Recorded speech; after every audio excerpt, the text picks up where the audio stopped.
So there's very few parts left in this box now, and the build is cracking on at a fair pace.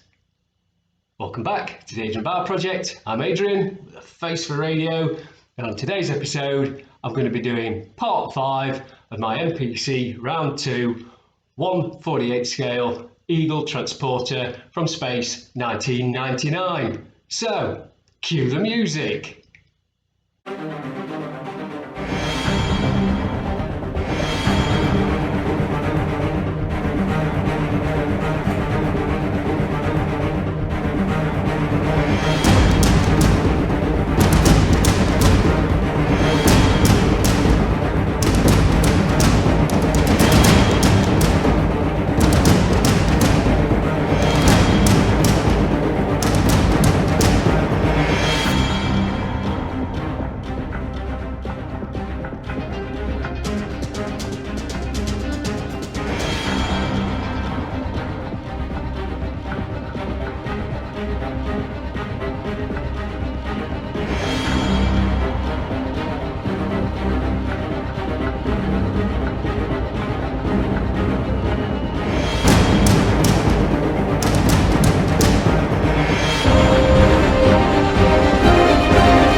Okay, so all we've got left in the bag now is a bag full of grey parts. So we can go back, section 18 on the instructions, and we can make a start on the undercarriage.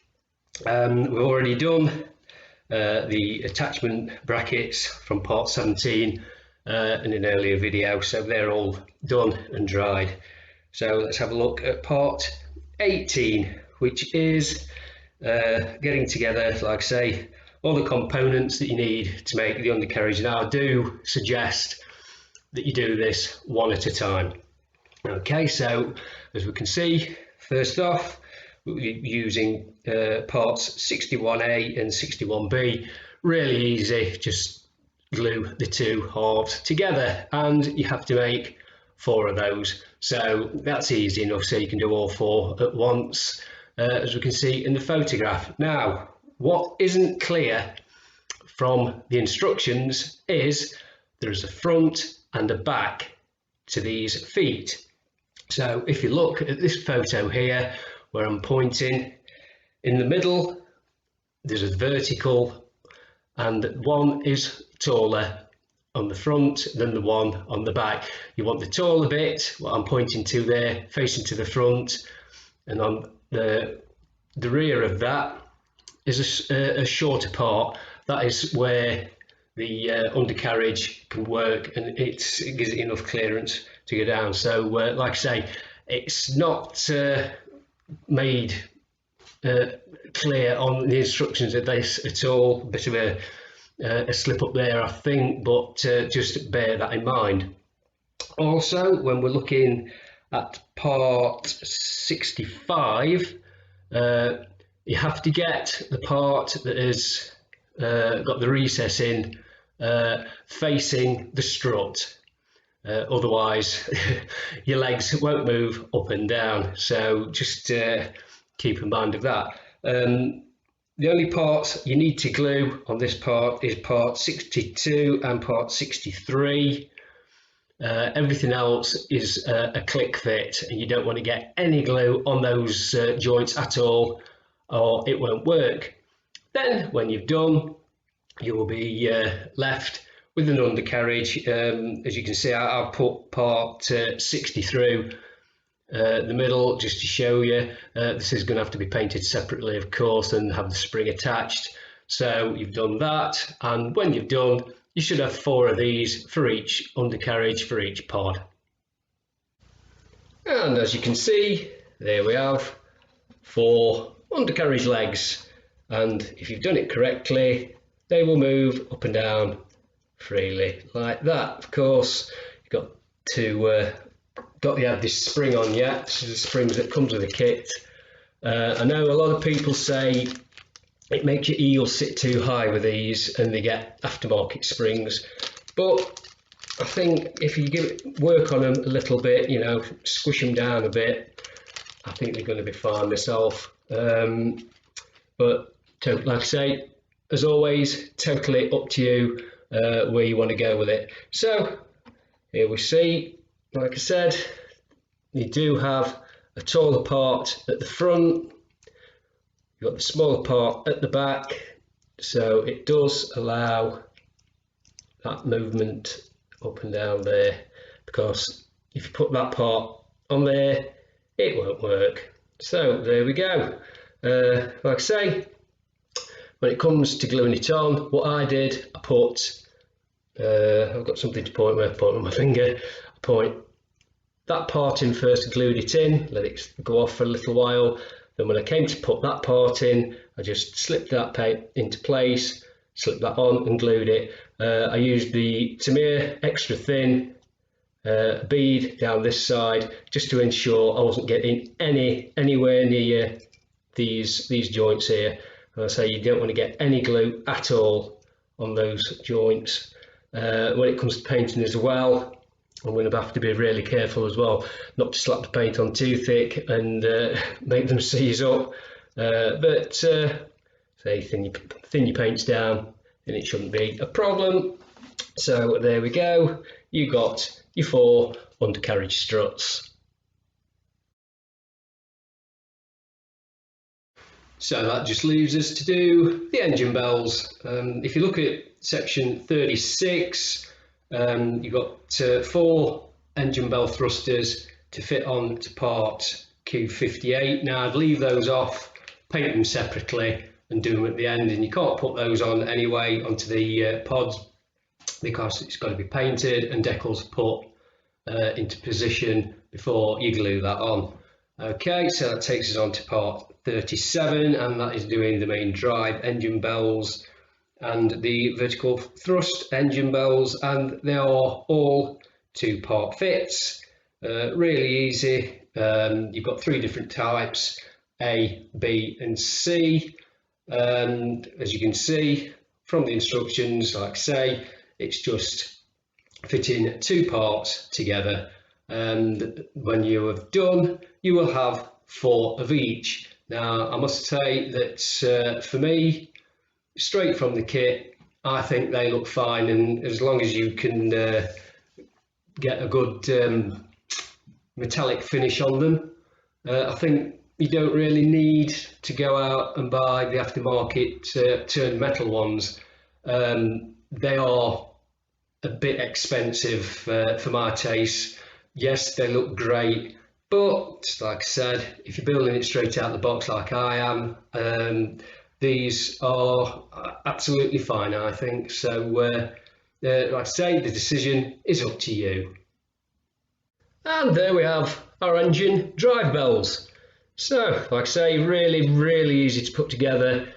They do go together really well. You're not going to need any filler on those parts there. I did find there is a little tiny bit of flash on the top of these here. Nothing to write home about. That's nothing that sharp blade's not going to get rid of. Just make sure you get rid of all your little nubs when you've released it from the sprue. But like I say, you can, if you want to, go out and spend, I think they're about £50 for a set of these in turned metal. Now this kit, you're looking at £130 kit, and then you want to be spending another £50 on that for turned metal engine bells, when honestly I think you get silver aluminium paint on there, be it Alclad, whatever is your paint of choice, and they're going to look just as good.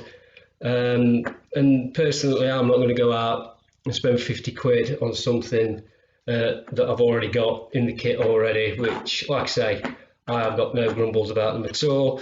Just need a little bit of extra clean up here and there. There is a little bit of flash on that one there, but for the most part they are fine. These are the other smaller ones that go on the bottom of the eagle. So there you go. I think take your time with them. I'm going to be spraying those black, and then I'm going to be using the Humbrol Coat aluminium spray, which is the one that you spray on and you let it dry, and then you buff it up with a soft cloth. So when we've done all that, that's just going to leave you with these extra little bits here that I'll say they're all going to be needing painting black, which I'm going to be using Humbrol aerosol for, because the insides of the bells are going to be black as well. The outside's silver, so I'm going to be doing all these parts that require to be painted black all in one go. Just before I do go, I did notice I was going to try a mask for the frame. Don't know if you can see that. It's very hard to see. Sorry about that. On the clear parts, I was going to mask round to do the frame, but I noticed that when it goes, the glass goes inside, that half of that goes missing. I wasn't happy about it. You couldn't see it, so I'm in two minds whether to, like I say, just paint along around that that line that you have got there, but it's very shallow. It's not easy for masking at all. Or what I did see, I went on, I think he's called Sci-Fi Modeler on YouTube, and he was building the Space 1999 Hawk, and he didn't like the fact that when the glass was put in on the head of the Hawk, that it looked pretty flat. So what he did, he got some stretched sprue, and he made his own frame around the windows. So I'm in two minds whether to give that a go or just to paint it, but I think when it comes to the next video, I should have made my mind up, and probably if I'm going to go down the stretched sprue route, I'll have them in place already. It's a pretty simple job where you get some old sprue over a flame, stretch it, then you've got some thinner pieces of plastic that you could use for a frame. Okay, so that's all the subsections built now. There's no plastic left in the box. All these parts are going to have to be painted and primed and painted separately before we go in for the final assembly of the eagle. So the next video coming up will be me, like I say, painting all the black parts and the silver parts, and probably showing you how I've painted the feet and legs as well, and then I can glue on the springs, and like I say, that's it. That's the build done, the building part done, as in the assembly. I know we've got all the main parts, all the subsections to glue together, but we'll be moving on to the painting on the next video. And that's the end of yet another episode. I hope you all enjoyed that one. If you did, and you haven't done so already, could you please remember to subscribe to my channel. At the moment, I'm aiming to get 1,000 subscribers, and as soon as I hit that 1,000th subscriber mark, I will donate at least £20 to Macmillan nurses here in the UK. For those of you living outside of the UK and you don't know who the Macmillan nurses are, they are there to help everyone with cancer live life as fully as they can, providing physical, financial and emotional support. I myself have had their services firsthand, and I can tell you they are exceptional. A lot of the time they do have to rely on public donations, so if you'd like to find out more about Macmillan nurses, or in fact give a little donation yourself, then please visit www.macmillan.org.uk. Okay, I'd like to thank you all again for watching. It's very much appreciated. Don't forget, you can still follow me on Facebook and on Twitter if that's going to be easy for you. And here's to seeing you all again on the next episode of the Adrian Bow Project.